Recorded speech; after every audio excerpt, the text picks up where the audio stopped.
আন্তর্জাতিক অপরাধ ট্রাইব্যুনালে রয়েছেন সহকর্মী সাবরিনা মজুমদার। মানবতাবিরোধী অপরাধ মামলার বিস্তারিত জানাতে সরাসরি যুক্ত হচ্ছেন তিনি। সাবরিনা, আজ আদালতে নতুন কোনো আসামিকে তোলা হচ্ছে কিনা, আর আন্তর্জাতিক আদালতের বিচার কাজ নিয়ে কি কি তথ্য রয়েছে আপনার কাছে?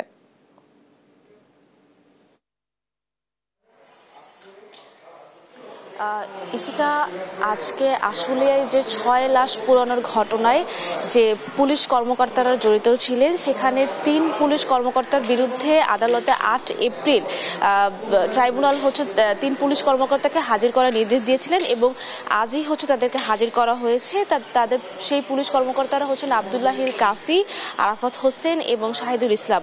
আপনি জানেন যে 5ই আগস্ট যে একটি ঘটনা ঘটে, যেখানে পুলিশ কর্মকর্তারা 6টি লাশ ছাত্রদের সেখানে তাদেরকে হত্যা করা হয় এবং পরবর্তীতে সেখানে ট্রাকের মধ্যে তাদেরকে সেই লাশগুলো পুড়িয়ে দেওয়া হয়।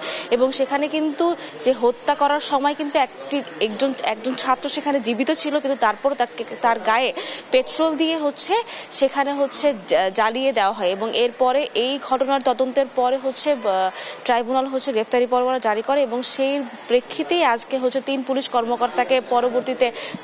কর্মকর্তাকে আজকে হাজির করার নির্দেশ দিয়েছেন। এবং সেখানে কিন্তু সাবেক সংসদ সদস্য সাইফুল ইসলামও ছিল। তো আজকে 3 পুলিশ কর্মকর্তা হাজির করার নির্দেশ দেওয়া হয়েছে। এবং সেই সাথে আরেকটি বিষয় যেটি জানিয়ে দিতে চাই, যে আমাদের চিফ প্রসিকিউটর কিন্তু বলেছিলেন যে যেই তদন্তের কাজগুলো শেষ হয়ে গিয়েছে যে মিস কেসগুলোতে, সেখানে কিন্তু 6 লাশ পোড়ানোর ঘটনাও একটি রয়েছে এবং এই 6 লাশ পোড়ানোর ঘটনা দিয়েই কিন্তু তদন্ত কাজ শুরু করার কথাও তিনি জানিয়েছিলেন।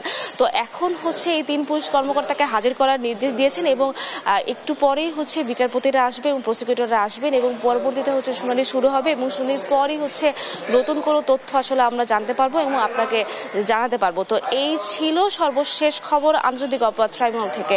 ইশিকা।